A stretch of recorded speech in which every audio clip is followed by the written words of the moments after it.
السلام علیکم، کیسے ہیں آپ سب لوگ؟ امید کرتے ہوں سب خیریت سے ہوں گے۔ ناول دیوانہ عشق ہے کی ایپیسوڈ 9 آپ کی خدمت میں حاضر ہے، جسے لکھا ہے اے نواز رائٹس نے۔ اگر آپ میرے چینل پر نئے ہیں تو کائنڈلی چینل کو سبسکرائب کر کے کمنٹ، لائک اور شیئر ضرور کیجیے۔ تو آئیے ناول کی طرف چلتے ہیں۔ آپ نے نور کا نکاح کر دیا، وہ بھی اس ظالم بے حس انسان کے ساتھ۔ آپ ایسا کیسے کر سکتے ہیں بابا؟ ظہیر نے شاکی نظروں سے انہیں دیکھا۔ اس کے لہجے میں اضطراب اور بے یقینی تھی۔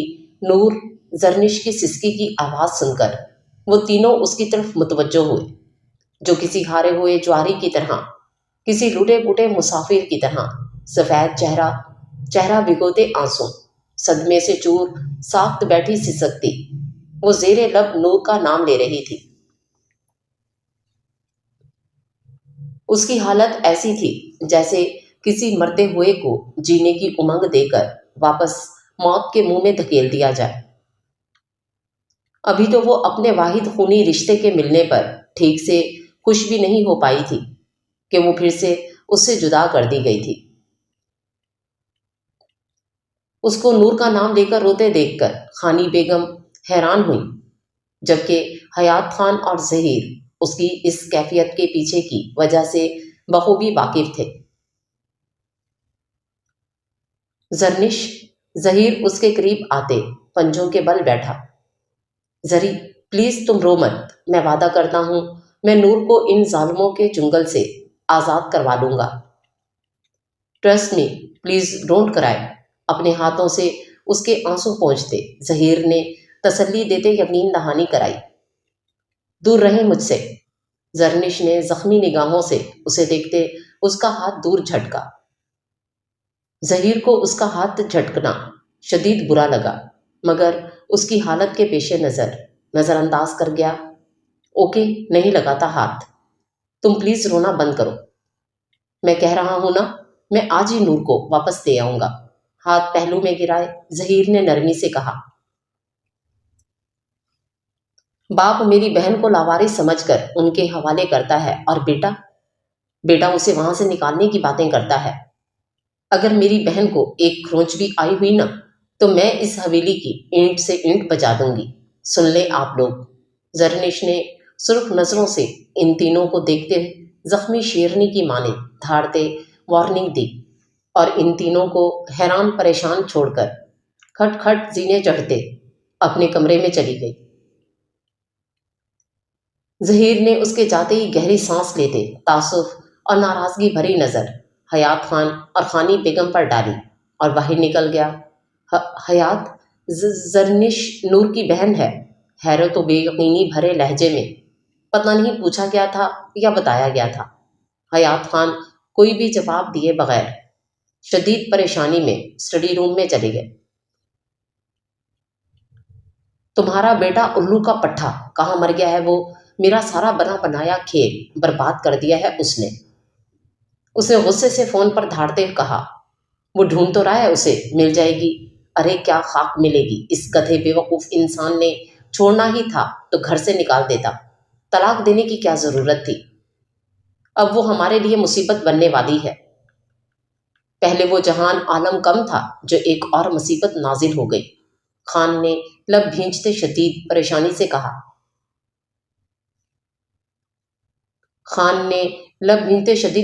سے کہا۔ خان، تم خام خواہ ڈر رہے ہو۔ وہ لڑکی بینون ملک میں ہے، جہاں نہ وہ کسی کو جانتی ہے نہ کوئی اسے جانتا ہے۔ اگر وہ واپس آنا بھی چاہے تو حمزہ کے بغیر نہیں آ سکتی۔ دوسری طرف سے انتہائی غیر سنجیدگی سے کہا گیا۔ وہ لڑکی پاکستان آ چکی ہے اور جلد ہی وہ ہمارے لیے عذاب کھڑا کرنے والی ہے، یہ جان لو تم۔ خان نے دانت پیستے کہا تو دوسری طرف وہ چونکا۔ کیا مطلب؟ وہ پاکستان کیسے آ گئی؟ مطلب اس کے پاس تو پیسے بھی نہیں تھے، پھر ظہیر لایا ہے اسے، اور ایسے ہی نہیں لایا، باقاعدہ نکاح کر کے لایا ہے۔ میں نے تمہیں کہا بھی تھا ان دونوں کو مار دو، مگر تم پر ہمدردی کا بھوت سوار تھا۔ اب دعا کرو اسے کچھ یاد نہ ہو، ورنہ سخت پریشانی سے کہتے خان نے کال کاٹ دی۔ وہ صوفے پر بیٹھا لیپ ٹاپ گود میں رکھے سنجیدگی سے نظریں اسکرین پر ٹکائے بیٹھا تھا۔ کل اس کی اہم شخصیت سے میٹنگ تھی جو اس کے ساتھ پیش آئے حادثے کی وجہ سے کینسل ہو گئی تھی۔ نور بیڈ پر بیٹھی بظاہر ٹیڈی بیئر سے سرگوشیاں کرتے چوری چوری نظروں سے اس کو دیکھ رہی تھی، مگر جیسے ہی جہان اس کی طرف متوجہ ہوتا وہ ٹیڈی کے ساتھ مصروف ہو جاتی۔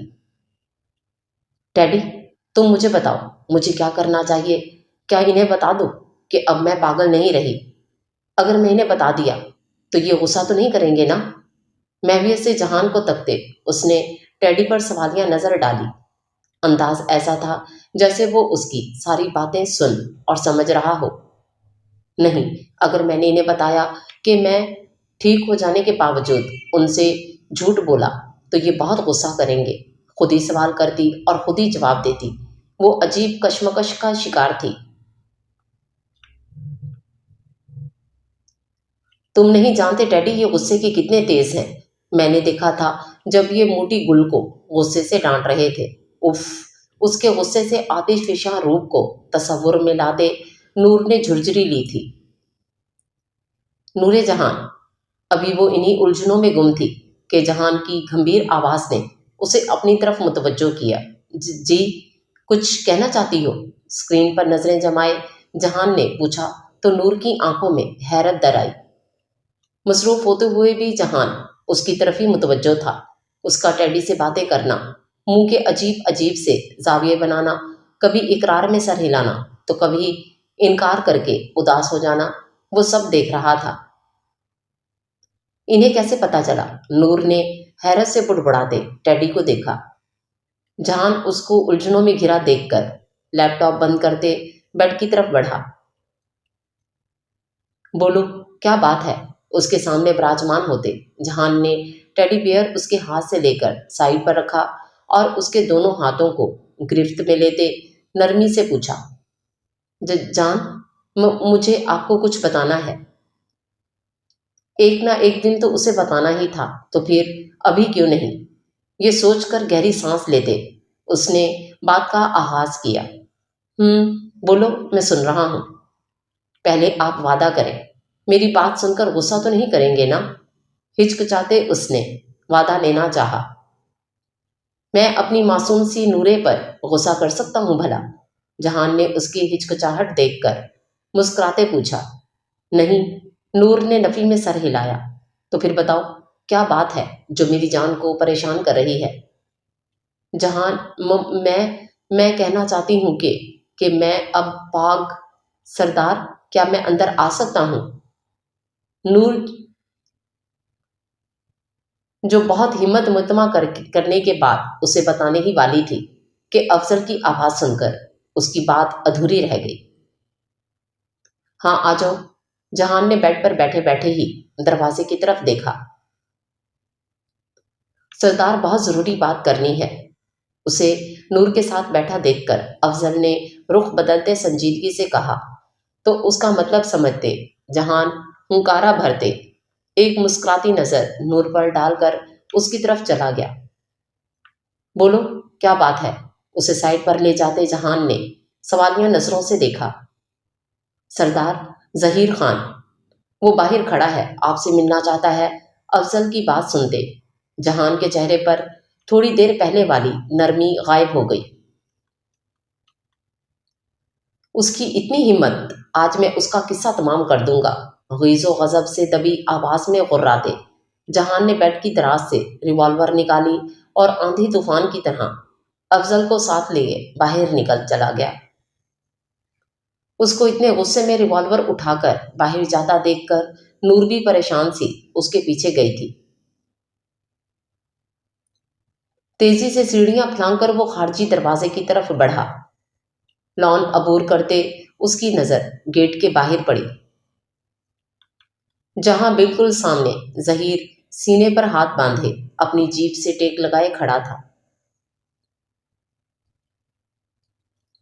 جہان کو آتا دیکھ کر وہ ایک دم سیدھا ہوا۔ تمہاری اتنی جرت، ہمارے مجرم کو ہو کر تم ہمارے دروازے پر آ گئے۔ آتے ہی اس پر ریوالور تانے غیظ و غضب کی تصویر بنے گرجا۔ آرام سے سردار جہان عالم، حقیقت جانے بنا تم مجھے مجرم نہیں ٹھہرا سکتے۔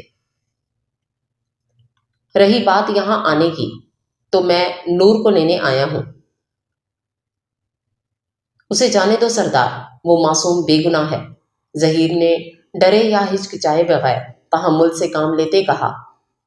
خبردار خان، اپنی زبان بند کرو، آئندہ اپنے منہ سے میری بیوی کا نام مت لینا، ورنہ جہان عالم تمہاری ہڈیاں توڑ دے گا۔ جہان اس کے منہ سے نور کا نام سن کر آتش فشاں کی طرح بھڑک اٹھا۔ اسے ہرگز گوارا نہیں تھا کوئی اس کی بیوی کا نام یوں سرے عام پکارے۔ وہ تمہاری بیوی نہیں ہے سردار، اس کی معصومیت اور کم عقلی کا ناجائز فائدہ اٹھایا گیا ہے، یہ تم بھی اچھے سے جان گئے ہوگے۔ اب بحث بیکار ہے، کیونکہ میں تمہیں اس پر ہرگز ظلم نہیں کرنے دوں گا، وہ میرے ساتھ جائے گی۔ ظہیر نے دو ٹوک بات کی۔ لگتا ہے تمہیں اپنی جان پیاری نہیں ہے، ماتھے پر تیوری چڑھائے انتہائی سرد و سپاٹ لہجے میں کہتے اس نے ٹریگر پر انگلی رکھی۔ خون آشام ہری آنکھوں کے کنارے غصے کے باعث سرخ ہو رہے تھے، چہرے پر کرختگی کے ساتھ وحشت چھائی ہوئی تھی۔ غضب کا عالم یہ تھا کہ ماتھے کی شریانیں پھڑ پھڑانے لگی تھیں۔ رک جائیں، اس سے پہلے وہ گولی چلاتا۔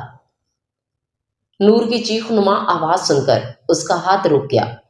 نور اس کو صحیح سلامت دیکھ کر ظہیر کے چہرے پر پرسکون مسکراہٹ نمودار ہوئی، جبکہ جہان نے غصے سے نور کو دیکھا تھا۔ اس کا مداخلت کرنا جہان کو بالکل پسند نہیں آیا تھا۔